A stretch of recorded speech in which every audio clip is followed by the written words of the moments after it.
दोस्तों नमस्कार। आज हम लोग पढ़ेंगे संस्कृत साहित्य का सामान्य परिचय।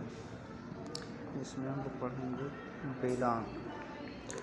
जैसा कि नाम से ही पता चल रहा है, वेदों के अंत में होने के कारण वेदों के अंग में वेद का अंग होने के कारण इसे हम वेदांग कहेंगे। वेदांग मुख्यतः 6 हैं, जिसे षड वेदांग के नाम से जाना जाता है। शिक्षा, कल्प, व्याकरण, ज्योतिष, छंद और निरुक्त। ये 6 ही वेदांग के नाम से प्रसिद्ध हैं। ये 6 वेदांग के नाम से प्रसिद्ध हैं, जिसमें प्रथम नंबर पर आता है शिक्षा।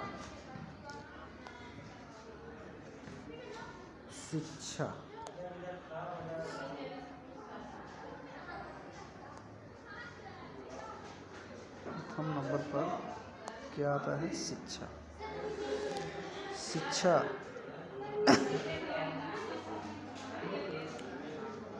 शिक्षा इसमें वेद मंत्रों के उच्चारण करने की विधि बताई गई है। स्वर और यौन वर्ण आदि के उच्चारण प्रकार की जहाँ शिक्षा दी जाती है उसे शिक्षा कहा जाता है।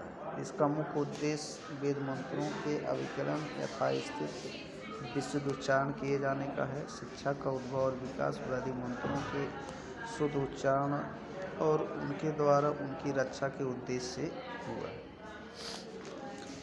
स्वर की बात आती है तो वैदिक साहित्य में स्वर 3 प्रकार के बताए गए हैं: उदात्त, अनुदात्त और स्वरित। उच्चैः उदात्त यानी जिन स्वरों का उच्चारण मुख के ऊपरी हिस्से से हो उसे हम उदात्त कहेंगे। जिन स्वरों का उच्चारण मुख के निचले हिस्से से हो उसे हम अनुदात्त कहेंगे, यानी नीचैः अनुदात्त। समाहार स्वरितम, और जो समाहार हैं उन्हें हम स्वरित के नाम से जानते हैं अथवा जाना जाता है। इसके बाद दूसरे नंबर पर आइए हम पढ़ते हैं कल्प। कल्प वेदों के किस मंत्र का प्रयोग किस कर्म में करना चाहिए इसका कथन किया गया है।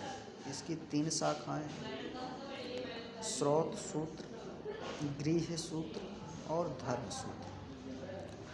कल्प वेद के प्रतिपादित कर्मों का भली भांति विचार प्रस्तुत करने वाला शास्त्र है।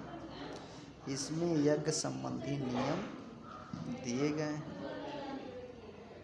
कल्प को वेद पुरुष का शाखा मानते हैं। इसके आगे हम देखेंगे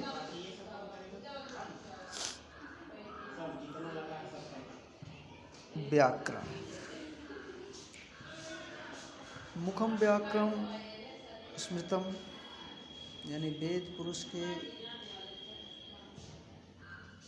मुख को व्याकरण कहा गया है, या व्याकरण वेद रूपी पुरुष का मुख है। आगे हम देख रहे हैं इसको। इससे प्रकृत और प्रत्यय आदि के योग से शब्दों की सिद्ध और उदात्त, अनुदात्त तथा स्वरित स्वरों की स्थिति का बोध होता है।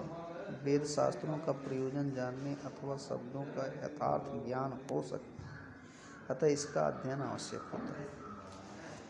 इस संबंध में पाणिनि व्याकरण ही वेदांग का प्रतिनिधित्व करता है। व्याकरण वेदों का मुख कहा जाता है, जैसा कि मैंने आपको प्रथमतः बताया है। व्याकरण वेदस्य मुखम, व्याकरण ही वेद का मुख है। चौथे नंबर पर आता है निरुक्त। वेदों में जिन शब्दों का प्रयोग जिन जिन अर्थों में किया गया है उनके उन अर्थों का निश्चयात्मक रूप से उल्लेख निरुक्त में किया गया। इसे वेद पुरुष का कान कहा गया है। यानी जब हम कोई चीज़ कहते हैं तो अगला आदमी उसको सुनता है। तो नृत्य उक्त यानी निरुक्त यानी सुना किससे जाता है? कान से। अतः निरुक्त क्या है? वेद रूपी पुरुष का कान है। निशेष रूप से जो कथित हो वो ही निरुक्त है। इसे वेद की आत्मा भी कहा गया है। 5वें नंबर पर आता है ज्योतिष। इसे वेद रूपी पुरुष का नेत्र माना गया है। इससे वैदिक यज्ञों अनुष्ठानों का समय ज्ञात होता है। जहाँ ज्योतिष से मतलब वेदांग ज्योतिष से है तो वह वेद पुरुष का नेत्र माना जाता है।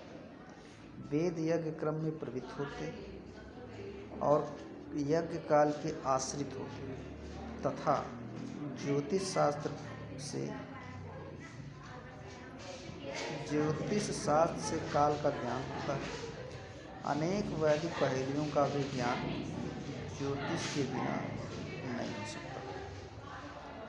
अतः ज्योतिष को वेद रूपी पुरुष का नेत्र माना गया है। अंतिम नंबर पर आता है वेदांत और अंतिम नंबर पर आता है, माफ कीजिएगा, छंद।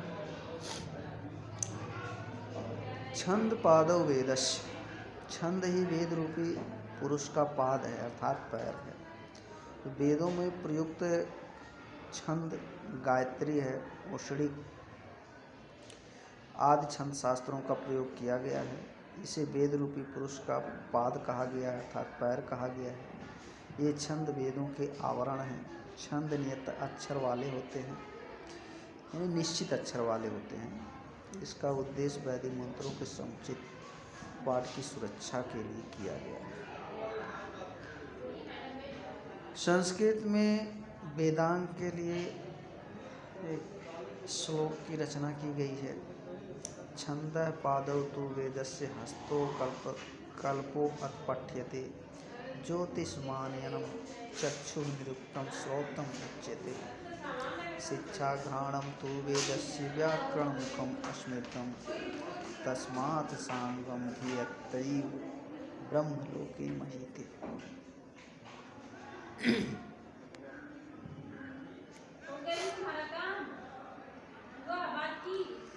अब हम आगे शिक्षा को सविस्तृत। सर काम से रुक जाओ।